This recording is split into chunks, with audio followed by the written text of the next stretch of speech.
It's Monday, January the 15th, 2024. You are listening to episode 24 of Wes and Shelley Share, coming to you from this Dr. Martin Luther King Jr. holiday weekend and the end of a 3-day weekend for us.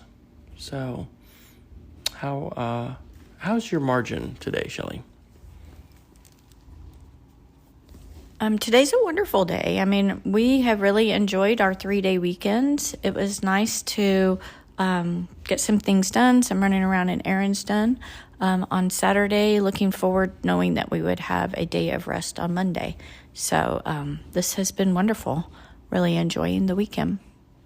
So for people who may not have heard our 23 episodes in year one, because we started this actually in January of 2023, what is Wes and Shelley Share about, and what are we expecting it to be about, I guess, in the new year? Anything different than what we did this last year?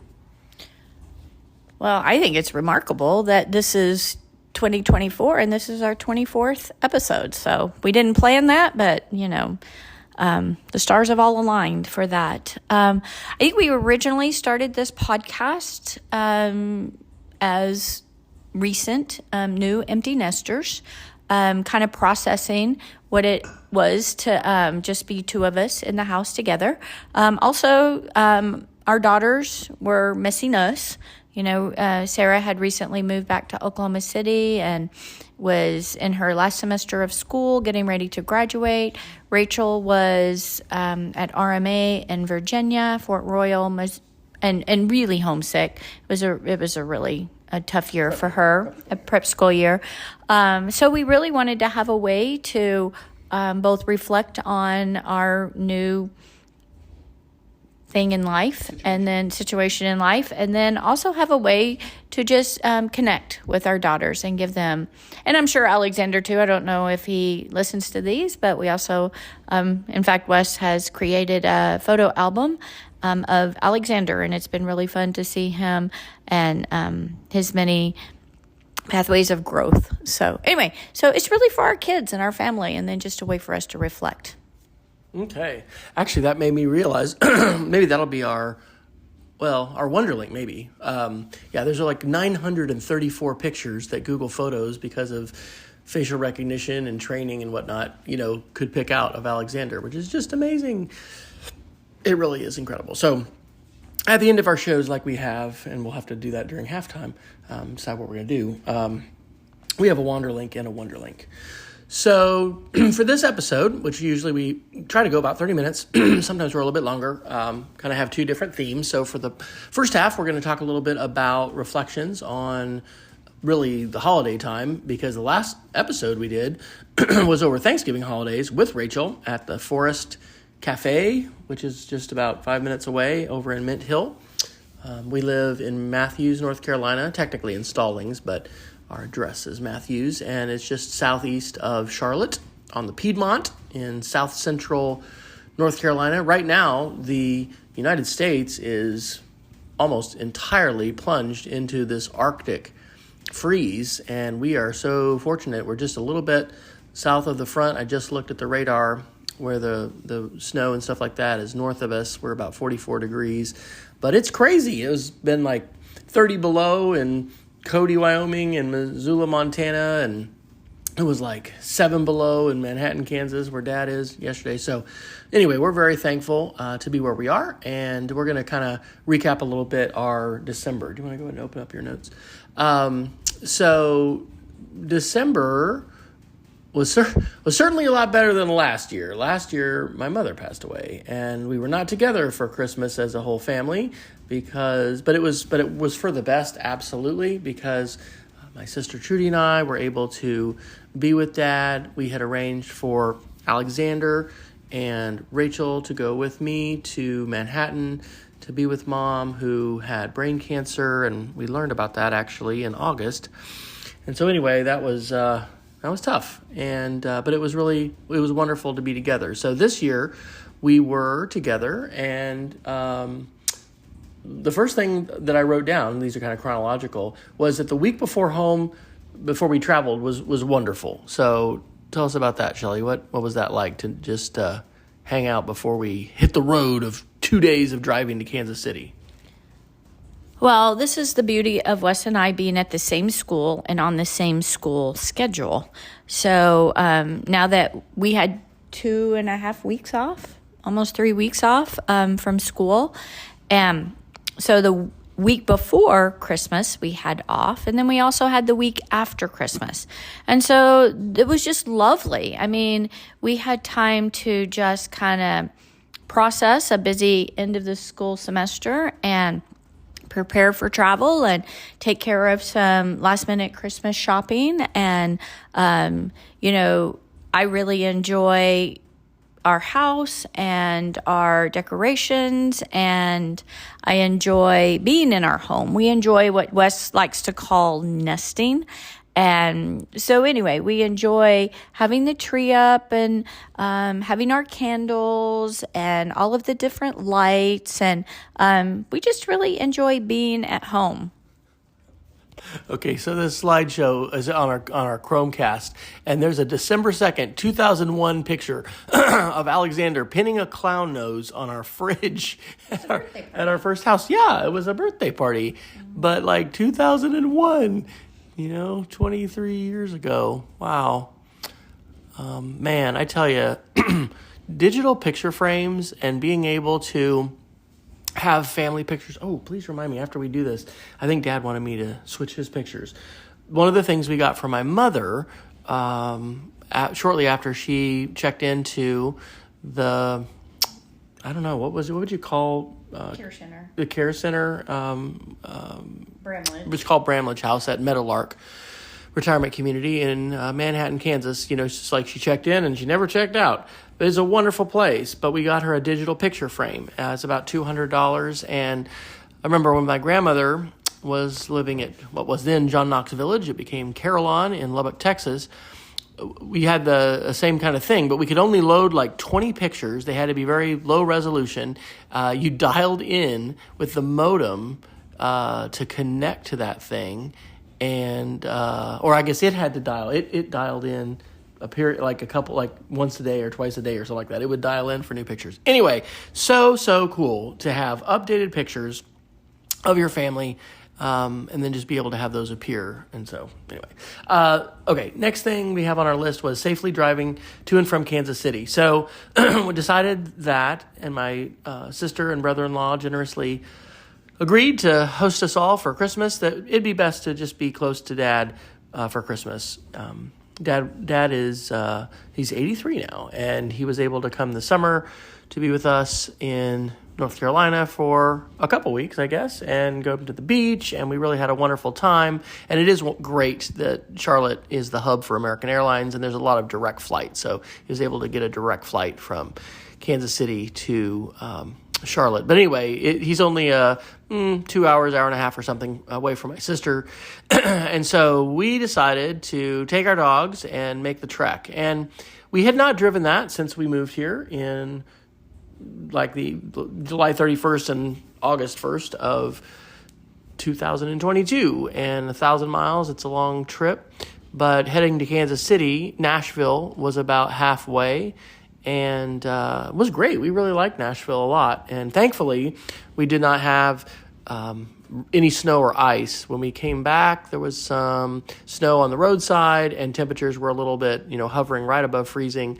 But you never know what you're going to get in the Midwest when you're traveling. So that was a highlight. And, of course, I don't know, did we talk about accidents? I think we did briefly when we talked with Rachel. But we had some major car situations around Thanksgiving, and I had totaled our Sequoia and thankfully was not injured, but the car was completely totaled, and no one else was in the car with me.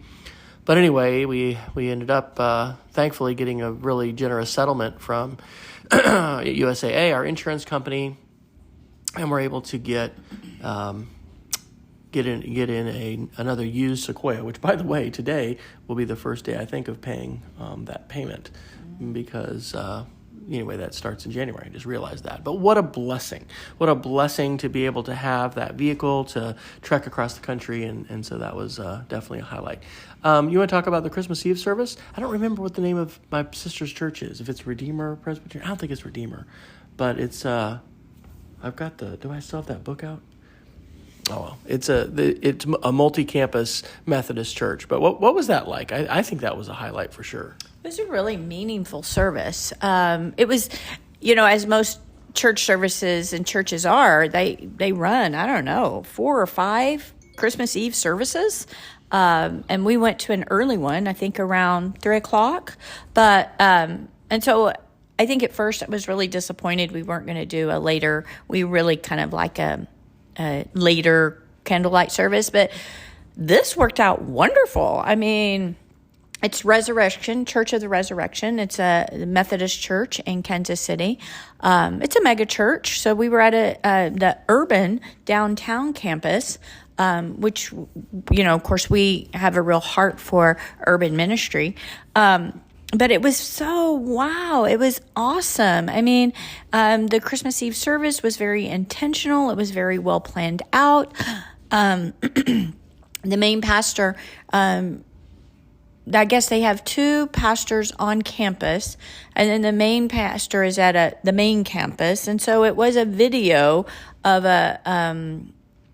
the message, but it was so wonderful. I mean, it was a worship service, which I really appreciate on Christmas, is having a worship service. It wasn't just go light some candles, sing some songs, and go home, tell the baby Jesus story. I mean, he really had a wonderful message about, and I was kind of impressed too. I mean, there's a lot of things going on in our world right now.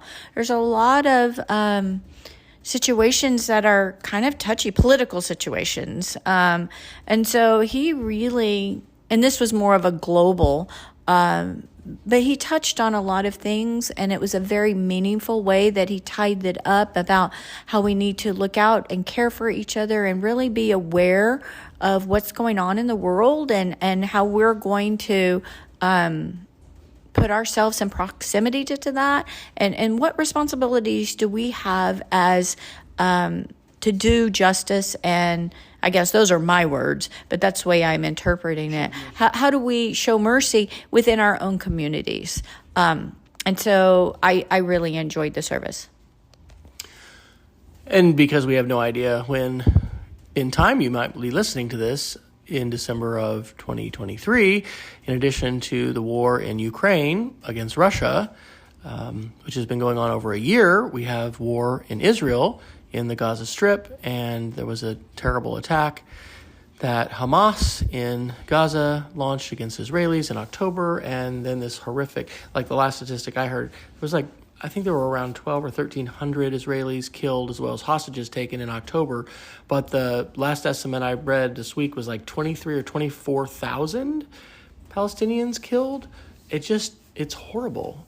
There's been a case before the United Nations International Court advanced by South Africa against Israel for genocide. We're not hearing anything about that in our news. We heard about that on Al Jazeera. But in the service, the pastor shared a picture of a, I guess, sort of a nativity scene in Bethlehem. But Bethlehem was not a place of celebration day because Bethlehem is in, occupied territory.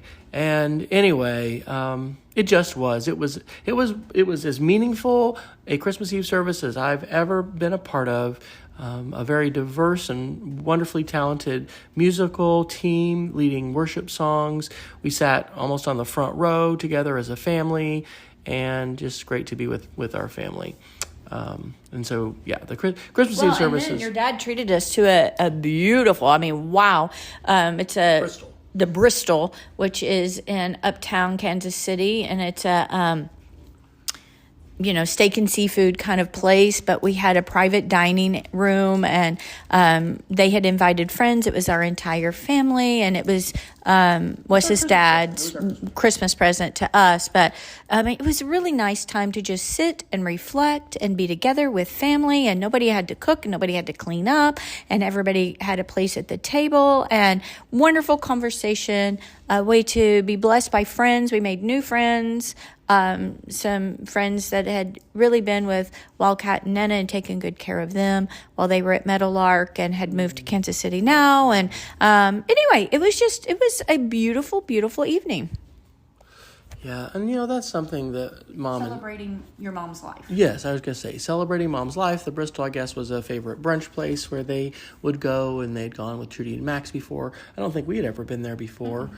But, yeah, it was just absolutely wonderful. And then to have the friends, the woman was the hairdresser who took care of Mom's hair and just showed such love and care for her, and just this like web of connection, because she now has a job in Kansas City. At the time when they were transitioning, Trudy and Max, let her husband, I think, or maybe it was her, and then together live in their house, in their basement. And like, there's been multiple things like that Mom and Dad, and then Trudy and Max and others have done with these connections with people, right? Opening your home and being able to, just be an extended family for people. And that is just so important. So important.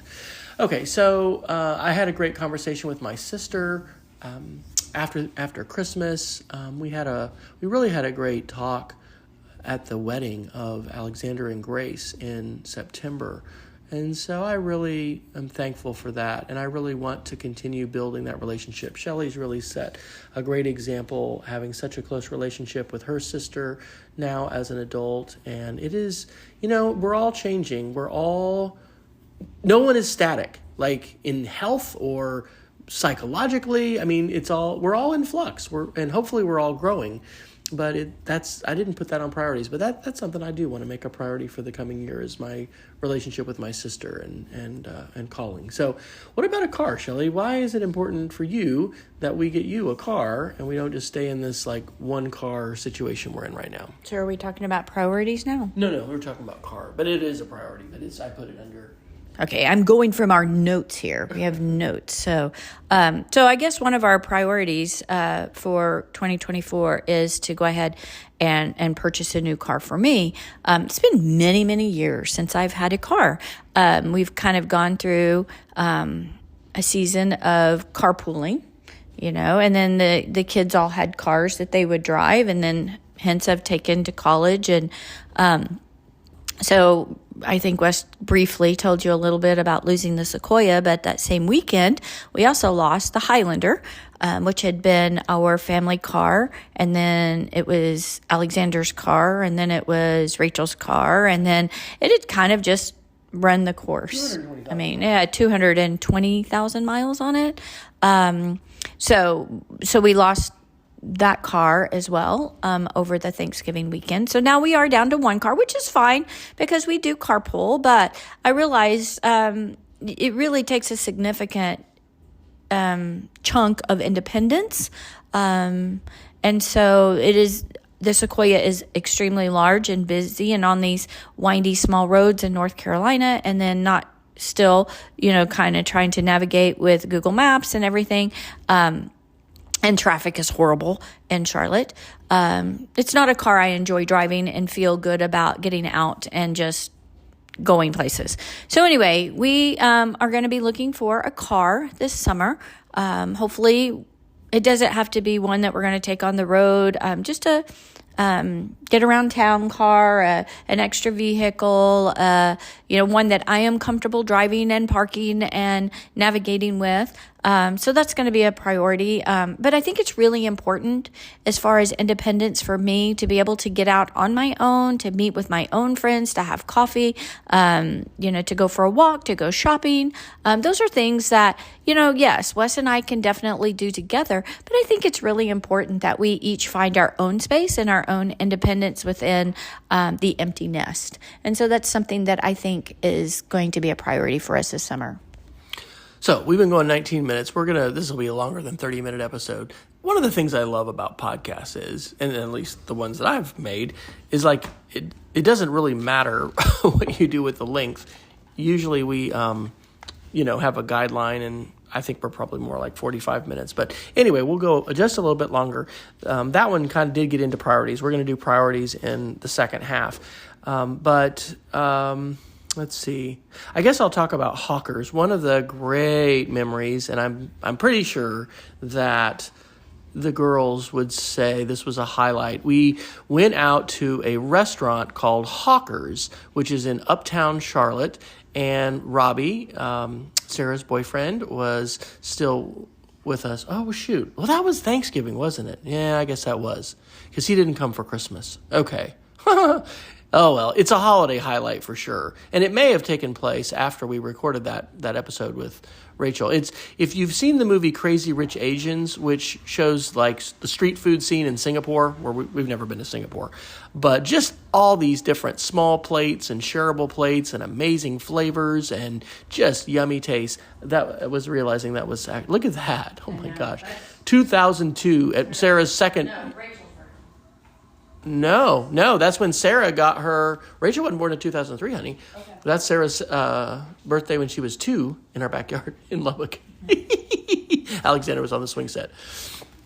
Okay, anyway, that was a holiday memory, but what a great thing to build those memories. Just like Shelley told the stories about, being at the Bristol with our family and the food and the drinks and the ambiance and having that private room and just, man, there is an absolute power and almost magic to breaking bread together and having a holiday meal particularly.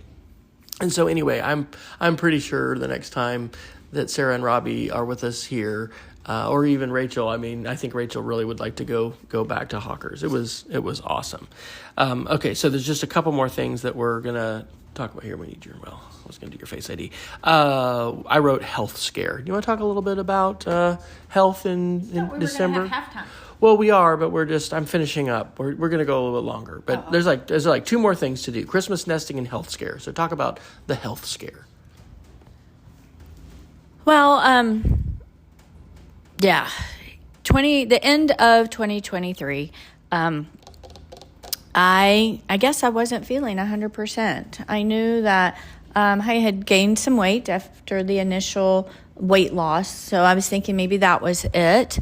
I just generally didn't feel good. And then I started having some chest pains. Well, so I had made an appointment with my primary care physician. I had not had one yet. I hadn't had a main, appointment. And so I had made that appointment and had planned on, going in. Well, that just happened to be the same morning that Wes was on his way to get groceries for Thanksgiving and had the car accident. And by the time I I was on my way to the doctor's office, and it was, it was a scary time. By the time I got to the doctor's office, Wes had called. He was okay. I was getting alerts on my phone that something had happened and emergency vehicles had been called, and I hadn't talked to him and I didn't know. And so, really panic had set in. But before I got to the doctor's office, anyway, Wes had called. He was okay. Emergency, I didn't know at that time, but emergency vehicles were having to break a window to pull him out of the car because he was not able to get out of the car.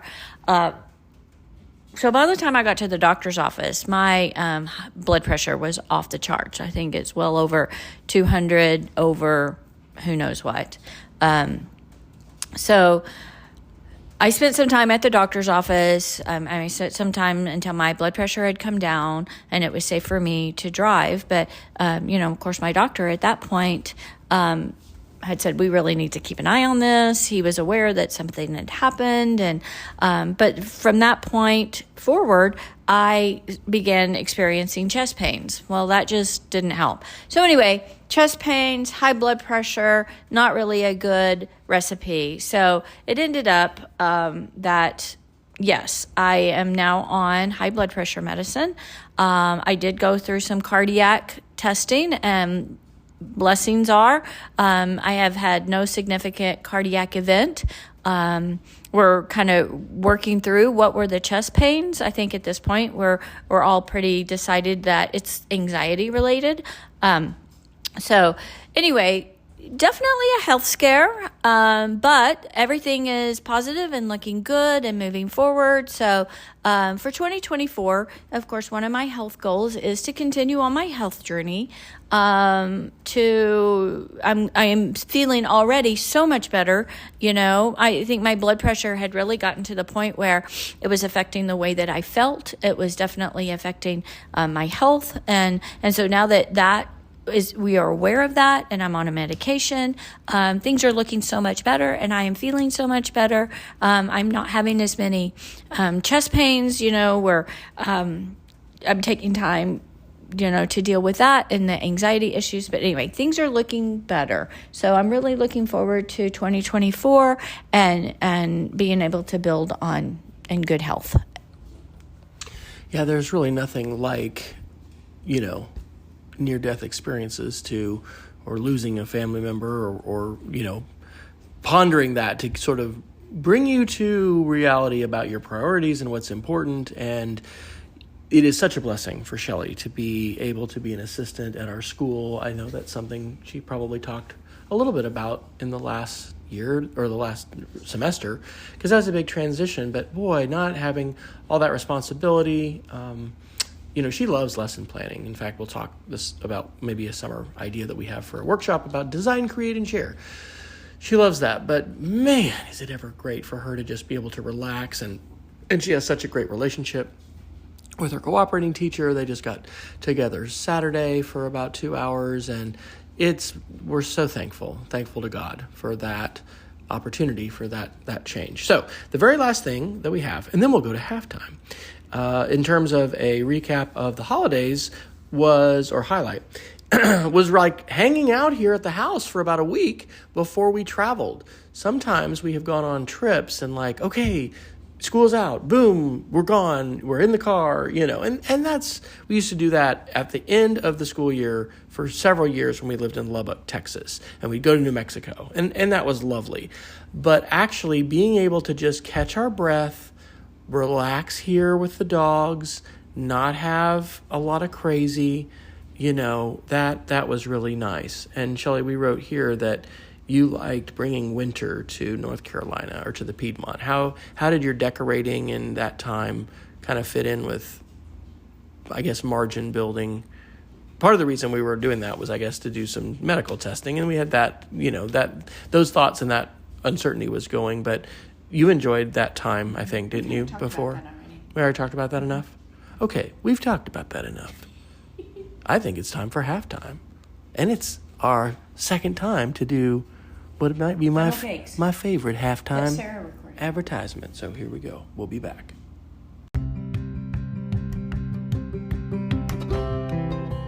Hey there, North Carolina. Are you ready to experience a funnel cake revolution?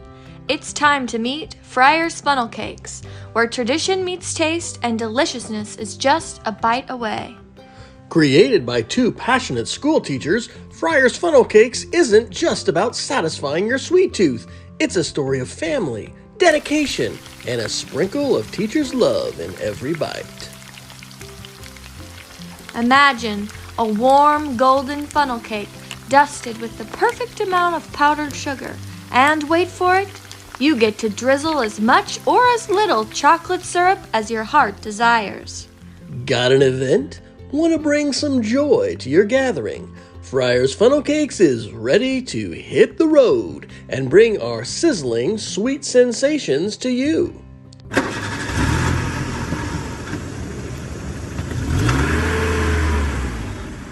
Don't just take our word for it. Here's what one of our satisfied customers had to say. Well, I thought I'd had a good funnel cake, but, when I had one of them Friar's Funnel Cakes, it just set a new standard in taste and excellence. It's a game changer for sure. So, what are you waiting for, Matthews? head over to our Facebook page at facebook.com/Friars Funnel Cakes and let's make your next event a deliciously memorable one.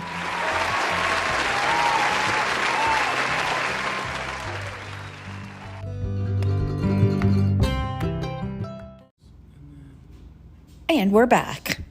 Thank you, Sarah. So we have that new halftime message, and that's fun.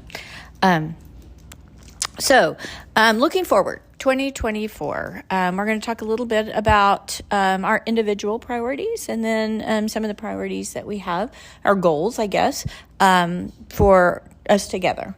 So I think one of my priorities, and it goes along with the independence and getting a car and developing myself, is I have a few friends that I really enjoy getting together with now. I have a good friend, Carol King, that she and I like to have about monthly. We get together for brunch and visit. She's a friend from church.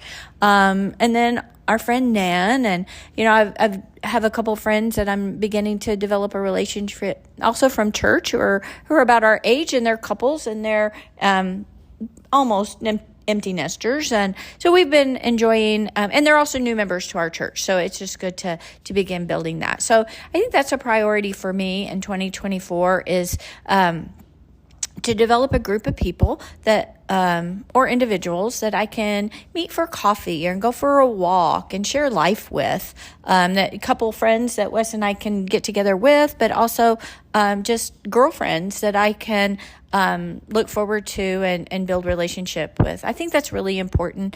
I think finding my individualism, and for so long, it's either been Shelley and family, or my identity as a mother, or my identity as a wife. But I really want to find my identity as in myself. And I think that's going to be a priority for me in 2024 is to, I enjoy reading, and I enjoy, finding the things that I need a hobby. Other than cleaning house, I really don't have a hobby. So I would like to find something that I enjoy doing that's just for myself. So I think that's a goal for me for 2024. What about you, Wes? What are your goals for yourself this year? Well, the mantra I keep hearing is write the books. I've been saying for quite a while that I got to write this. This is a book. I've got this on my heart. And, I will be teaching a 6-week class called Teaching the Conspiracies that'll be starting here at the end of January for the Media Education Lab, and don't have at this point any idea how many folks will be in it, but I'm really looking forward to that as a catalyst for this Conspiracies and Culture Wars project that I've been working on, a media literacy inquiry project since 2019, and I gotta first finish my Pocket Share Jesus Be a Digital Witness for Christ book that I started over 10 years ago, and just have a couple chapters to finish up. So writing, I've gotten some presentations accepted for conferences. I'm super excited. In March, Shelley and I are hoping to go to Raleigh, Durham, through the NC Ties, which is the North Carolina Technology in Education Conference. I went there last year just as a participant. I had been a spotlight speaker years ago, probably 10 years ago or something, just kind of flew in and out. But I feel like I've been sort of in hibernation as a author and a presenter. Being at an independent school, at least my experience, has been very supportive in terms of independent professional development that you wanted to go do sort of on your own, but not really a culture where presenting at conferences was emphasized, and maybe that wasn't in public school either. I just did that and then connected with other people who were doing it. But anyway, I've got, I think, 4 sessions approved, accepted for NC Ties, and then at the end of June, we're going to go to the Kennedy Space Center in Florida because I'm going to get to share my Minecraft Mars project, which actually I'm going to stop calling a Mars colony. I'm going to call it a Mars outpost, I think. But it's called Mark Watney Meets Minecraft Education or something. And that's really, really exciting. And man, that just energizes me for the semester. I had, I think, 11 students in my coding class this fall and only 2 girls. I'm packed now with 21 students, and I doubled my females. We have 4 instead of just 2. And if we keep that rate of growth, then that'll be amazing. But, using Scratch for coding and using Minecraft and just being able to be creative and thinking out of the box and having fun and having kids, doing very creative and powerful things, thinking computationally. Love that. And I'm really excited to get to share that. Shelly, do you want to talk a little bit about like summer and design, create, and share, or do you want to do the hiking and outdoor adventures? You can do either one. I'm going to do the hiking and outdoor adventures because I am, anyway, not 100% sold on the design, create, and share. But anyway, I love talking to Wes about it, and so it's something that we are always talking about. I am actually working on my own book idea, The School That I Love, and if design, create, and share can be a part of that, then it will be. But I'm going to give myself, I'm beginning to take some notes and just think about ideas. Wes and I have always talked about the schools that we love because we've both taught in a lot of different situations. And so that's my book. And it's talking about the good things in education that we have experienced in the variety of places and schools that we have seen and been a part of. So anyway, that's my professional journey, I suppose, is kind of and I also want to talk to people. So if you're an educator and you're listening to this, or even have a student that has some educational, experiences, or parent who have seen some things that you love about the school that your child goes to, I think I'm going to start collecting those stories because I think that's really important. So anyway, outdoor adventures. So when Wes and I first met here, we were so gung-ho to get out and explore nature. We still do. We still spend a lot of time hiking trails and going to our different places. And so we really want to continue that outdoor adventures and exploring the area that we live in, which is absolutely beautiful. It's great to be about 2.5 hours from the mountains and about 4 hours from the coast, and continuing to explore our environment.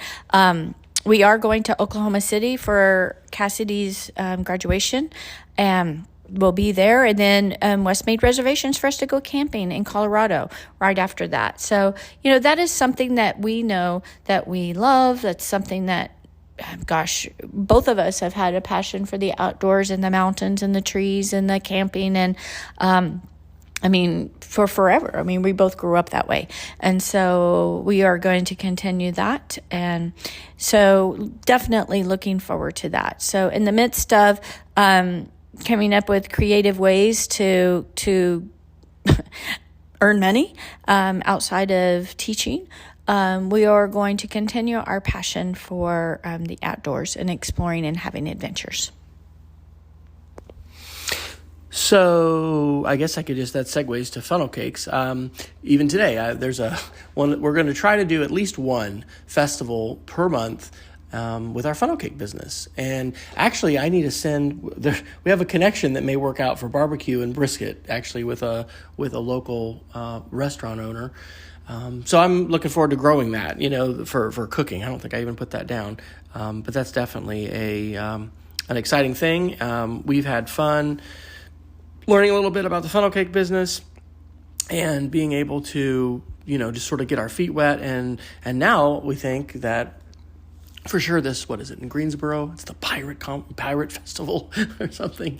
Anyway, hopefully we'll get accepted. You have to, register and pay money and get accepted. And I guess if they have, too many funnel cake vendors, maybe we won't get accepted. But there's really amazing festivals all the time. And when we drove to Kansas City, we went through the Smokies, and there's these little towns and talking about these festivals. And so anyway, if you know of a festival that we should be at in the spring this year or the summer, like I said, we're going to try as a goal to go to one of those per month, maybe 2, but at least 1. And that should be a good way to help supplement our income for these college loans we got to pay off, and just getting our house in better financial order is definitely a big priority. We're going to, and then it's to be determined as far as the summer professional development. I have committed that next Saturday on the 20th of January, I'm going to do my second virtual Playdate, EdTech Playdate AI edition. So my partner in crime with podcasting every Wednesday night, Jason Neiffer out in Missoula, Montana, co-hosted one with me on December 27th. I was going to do a face-to-face one, and due to some unforeseen circumstances, can't do that one where we were planning on doing it. So it's going to go to Zoom, but AI is having a huge impact on our world, and having some of these what are called Playdate, which is just really getting together and playing with tools and sharing, is going to be good. And then I've committed to do a pod camp, which is a little bit like an ed camp, but it's for podcasting here in Charlotte in April. And I need to get that stuff going soon. And then it remains to be seen for the summer what we'll end up doing. I want Shelley to go to space camp in Huntsville. We haven't pursued that seriously, but we're kicking around the idea of writing a book we have for a while called Design, Create, and Share, and doing a summer camp, summer institute with that. Let's talk a little bit about our journey of anti-racism and heal our culture. I actually started a website called healourculture.org this last year. There's a whole bunch of different things that are important to us, and I want to be a cultural healer and not a culture warrior. And we are living in such polarized times, and that affects us in a lot of different ways. But one of the wonderful, wonderful things about being here in Charlotte, North Carolina, has been being able to join Caldwell Presbyterian Church, which we joined actually last January. And there are several different priorities that our church has. One of them is anti-racism. Our church is a church of radical welcome. It is a PCUSA, Presbyterian church, but it is a fully affirming and inclusive church for people who identify as LGBTQ+. It is a diverse church that is aspiring to be, I guess I could say this word. I'm reading our pastor, John Cleghorn's book right now. What is it called? Intersectional, fully intersectional with ethnicities and any diversity. So anyway, we're anticipating a racial healing conference at the end of this month, a confronting whiteness conference in February. Shelley and I completed a 9-week course this last fall on confronting whiteness, which I think we might have mentioned a little bit. Shelley, why is anti-racism important, and why do you want to participate in this racial healing conference and continue in this journey? Well, those are all really, really big questions. I think, I don't know, it's really hard to put into words, but I think I've grown up loving and caring and what I thought was a very anti-racist. I would have described myself as not a racist. But when you go back and you really analyze your situations and your experiences, you realize that I have grown up in a very white privileged life and benefited from that. And so, whereas I think being a racist doesn't necessarily mean that you're using the N-word and you're thinking bad things and you're treating people poorly, but being a racist also means that I have benefited from the color of my skin, and jobs and the things and activities that I have done. And when I look back, and nothing was intentional, and it's not really bad. And I think we need to find a way to talk about these things. But I realize that not everyone has had the same privileges that I have. Not everyone has benefited from their life circumstances the way I have. And so I think it's really been eye-opening for me to begin, and gosh, it's just barely started, to look at life through others' lenses. What is that saying? You never know until you've walked in someone else's shoes. So there are just a lot of things that I don't know and I'm not aware of. that others have experienced. And a lot of their experiences are purely based on the color of their skin. And so I think it's socially responsible for me to begin learning about that. And being aware of that. And so I suppose that is a part of my anti-racism journey, is to begin to educate myself on the experiences of others. So, and not to take my whiteness for granted. Lots of big thoughts there. And part of what I think we're striving to do is also just find language to, fully respect and love other people. Every human being has full human rights. And we believe that everyone is a child of God and everyone is fully invited into the family of God to participate fully, no matter how someone identifies and no matter where someone comes from, the color of their skin, the sexual orientation, gender identification. People, we do not have the right to tell other people who they are. We can share with others who we are, but we don't have the right to tell other people who they are or who they should be, or how they should be treated. And so we are called to just love people and to accept people and to work for healing within our culture. So anyway, we're looking forward to that. I'm looking forward to continuing work on this project called being a communitarian prepper. One of the things I think I'm gonna do is, it's now, and I'm going to do this morning, you can take a YouTube video or a podcast, actually. You can get the entire transcription right from YouTube, if it's on YouTube. You can have an AI like ChatGPT-4 summarize that. And then you can also, clean that up in terms of writing. And so I just think there's a workflow for writing books and sharing ideas that's going to leverage the power of artificial intelligence. And so I had the thought over the holiday that, hey, if I just write about being a communitarian prepper for the good of our kids. I mean, right now, Sarah and her boyfriend are without water in Oklahoma City. There's been a blizzard.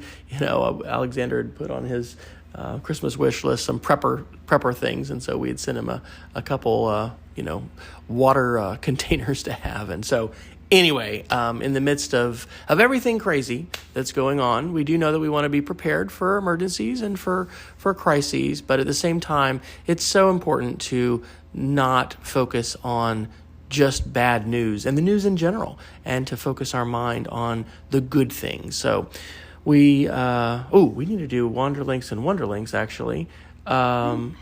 We don't have to, Shelley says. Okay. All right. Well, maybe we won't this time. Well, do you think of a place to go that you want to go as a Wonderlink?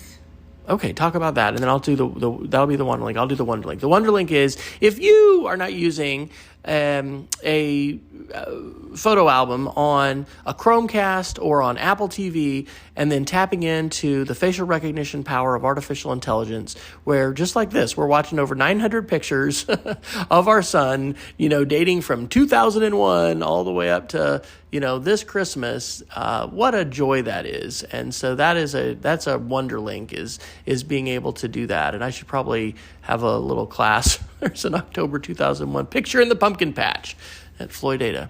I should probably do a post about that. So that is the Wonderlink. What is the Wonderlink, Shelley? Where are we going this afternoon in like an hour and a half? Well, we're going to go to the movies. We don't do that very often. Movies have gotten so expensive, and it's so easy to sit in your own home and be able to stream them. But I think there is something to seeing a movie on a large screen. So anyway, we're going to go see The Color Purple, which is, it's a movie I absolutely love. Well, you haven't seen this one, though, right? This is a new one. No, I mean, this is the new one. But when I was doing house managing. In fact, I think it was one of the shows that I first was the house manager and not just one of the volunteers at the theater that I was volunteering at, Poteet Theater, St. Luke's Methodist Church in Oklahoma City. And they did The Color Purple on stage, and I would say that it was life-changing for me. It was a show that I saw probably 6, 7, 8 times as a house manager, and I never tired of it. And what an incredible message of resiliency and overcoming and becoming a person. And anyway, so I'm really looking forward to seeing it on the big screen. So we're going to venture over to Sun Valley in Monroe and see that on the big screen. And I'm trying to decide whether I'm going to splurge and have a little popcorn. Mm-hmm. Well, I'm definitely going to have some popcorn. So be thinking about our last little thing to say, because we'll do that at the end. But I want to thank everybody. Don't you remember? Well, it's go out. Yes. So stay curious. Okay. All right. I got it. We need to do something with voices. We should have like a little episode where we do voices. No, that's not. When someone asked me, a friend asked me a question at school Friday, he noticed that my voice went up 2 octaves when I answered the question. Oh man, singing in the gospel choir, by the way, was just like a highlight of this year. We did that on Friday, I guess, at church. But we want to thank you for listening. If you have stayed with us, we've gone almost an hour, I think, and you can find our podcast. Obviously, you found it because you're listening to it, but you can find links to it everywhere at shelleyfryer.com/podcast. I hope to get Shelley on Mastodon this year. I don't know if we'll be able to do that or not, but maybe she'll even write some blog posts as she's continuing to formulate ideas for her School I Love book. We are continuing to enjoy North Carolina being empty nesters and figuring out what it is that God has called us to do, both professionally and then in our relationships that we have with each other and with our children and with those in our community, at our school and our church and our neighbors, our wonderful neighbors. So, Shelley, what do we want to... you did the wonderling. You just have to close this out. What do we encourage people to do? Go outside. Stay curious.